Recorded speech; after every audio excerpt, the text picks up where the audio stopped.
hello to you. Anyway, welcome back to TV Talk with Ratface the Fairy. I'm Ratface the Fairy. This is Hello Kitty, and I'm here to talk about TV and movies and other shit that I feel like, because I do what I want. Alright, first item on the docket today is the Backrooms. Went and saw the movie last week. Fucking dope. Fucking loved it. I've been looking forward to this for literal years. It's been in the works for a long time.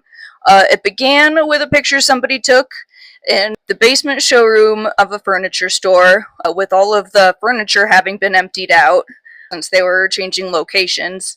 And the picture was posted on their blog in 2002, and it resurfaced in 2019 in the form of a creepypasta on 4chan, where somebody wrote a short horror story, and built on this creepypasta, Kane Parsons adapted the concept into a short film in 2022 on YouTube that references 90s, like analog tech horror.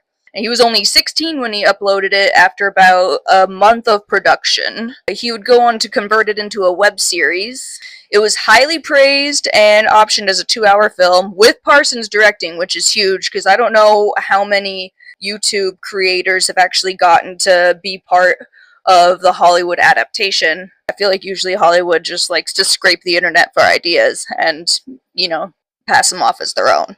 The movie was dope. I absolutely loved it. I was really stoked that they referenced the origin of the initial Backrooms picture by having the portal to the Backrooms be discovered in the basement of a furniture store showroom. Yeah, the movie was definitely everything I wanted it to be, although it has, unlimited potential for franchising. There's really so much you can do with this. Series, sequels, spin-offs. Just don't watch the American Horror Stories Backrooms episode because it's trash, like most episodes of American Horror Stories. But Parsons is not finished, with a sequel already in the works and potentially more web series episodes on the way, so I'm really excited for that. And with the success of the movie, Hollywood studios are already scrubbing Reddit for fresh ideas to profit off of. Which, I'm for if they do actually credit the initial creator, like they did with Kane. I think it's such a huge deal that he got to be part of this adaptation and have such a strong say in it, for sure. Next item, I mentioned on my last episode that I was going to start watching Cape Fear, and I did, and I love it. But it was initially adapted from a 1957 John D. MacDonald novel called The Executioners. The first movie was adapted in 1962 by J. Lee Thompson, with Gregory Peck as Sam Bowden and Robert Mitchum as Max Cady. And then it was adapted again in 1991 by Scorsese, starring Nick Nolte as Sam Bowden and Robert De Niro as Max Cady. And then the current 10-episode series, airing on Apple Plus, stars Amy Adams as the Sam Bowden character. And then Javier Bardem as Max Cady, and Patrick Wilson as Amy Adams' husband. I think they might have switched up the sexes for that, which is cool. It's fresh. I'm interested to see how different the series actually is from the other adaptations.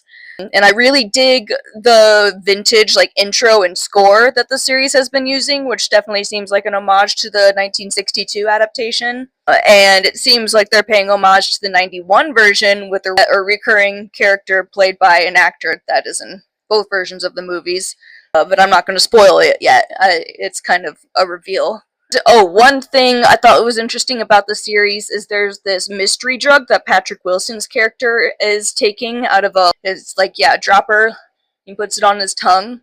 And we don't know what it is yet. We know he does it sort of recreationally. So my theory is that it's a concentrated kratom, also known as 7-OH, which is a very dangerous drug that is widely available and simulates the effects of opiates. So you do have the same withdrawal symptoms, and I would know, having been an addict for 8 years and having to go to rehab for it, and I'm now 1 year sober from it. I think it would be amazing if that's what it turned out to be, because it would be the first representation of the drug I've ever seen on TV, and it's been around for a while, and it definitely needs a lot more attention drawn to it, because people are suffering, man. Like, people are being lied to about how addictive it is, and then they're just, getting stuck in the cycle of addiction and impoverishment because of addiction.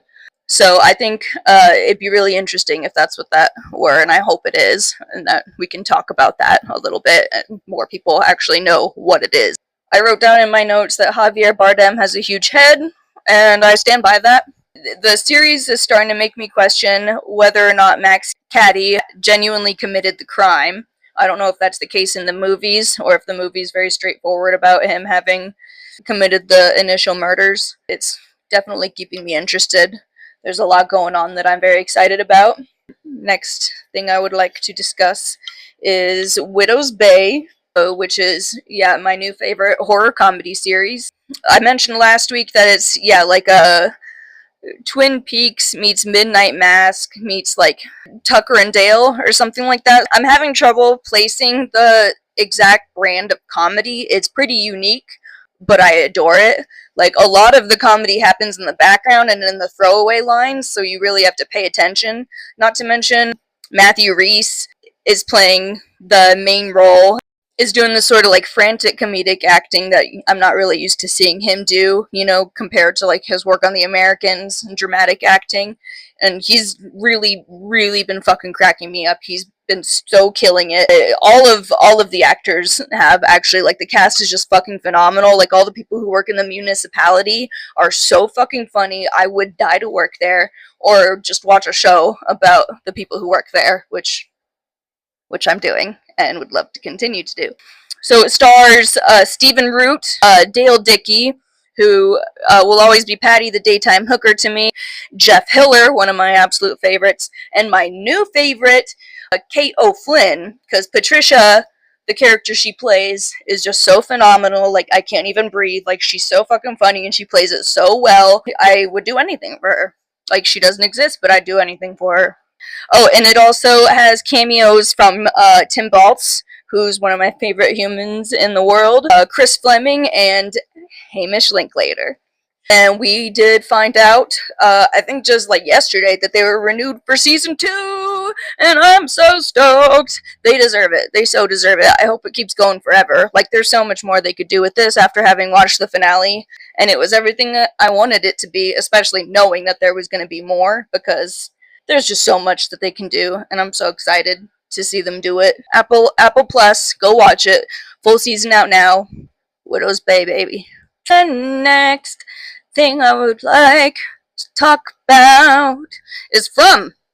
From is a horror mystery series from the producers of Lost, and it does share a lot of similarities with Lost, like the pile of questions that keeps growing larger and larger over the course of seasons with little to no answers up until now. It does have a very different vibe than Lost, though, like leaning more into the horrifying side of the supernatural, with the first scene of the first episode being a mother and daughter getting ripped to shreds by a monster posing as an old lady. It stars Harold Perrineau, who was also in Lost. He's the only actor who was in both, but he also played the best Mercutio in the centuries-long history of Romeo and Juliet, and I will defend that opinion till the day I die. It also stars Ian Bailey, David Alpay, and my personal favorite, Scott McCord, after seeing his portrayal of Victor. And then there's a lot of other actors who I hadn't really seen before, but I'm hoping to see much more of now, like Avery Conrad and Chloe Van Landschoot. The downside to the growth and popularity that has recently happened as word of mouth has gotten more people interested, it has led to a flood of humans into the subreddit and the Circle Jerk subreddit, leading to just like barrages of posts and theories by clueless idiots who are watching on their phones, and misogynists who never shut up about women's appearances, like either criticizing them or sexualizing them and objectifying them, and then just the endless stream of disgusting and moronic AI slop. There's straight up just this one guy who posts videos of him just like punching and beating people up to solve all the problems that take place within the series. You know, I don't think mods should police unpopular or stupid opinions and theories, but most, if not all, other TV series subs I follow do not allow AI pics or videos. I do agree with that. Toxic fandoms can happen to any show, regardless of how good it is. But yeah, definitely go watch it anyways. So it's either on Prime or MGM Plus. I don't know if you've heard of the show Shrill. It was a Hulu original, but it has now been brought to Netflix, which has brought a lot more attention to it, fortunately, because it's actually really funny. Even though on the surface it looks kind of like body positive girl power inspiration porn, it actually delves into the complexities of self empowerment in like the funniest fucking ways. And I really enjoy the way that it dances with the lines between setting boundaries and being selfish, or between standing up for yourself and just being an asshole. Like, it's really a fascinating insight that I don't feel is explored often enough, honestly.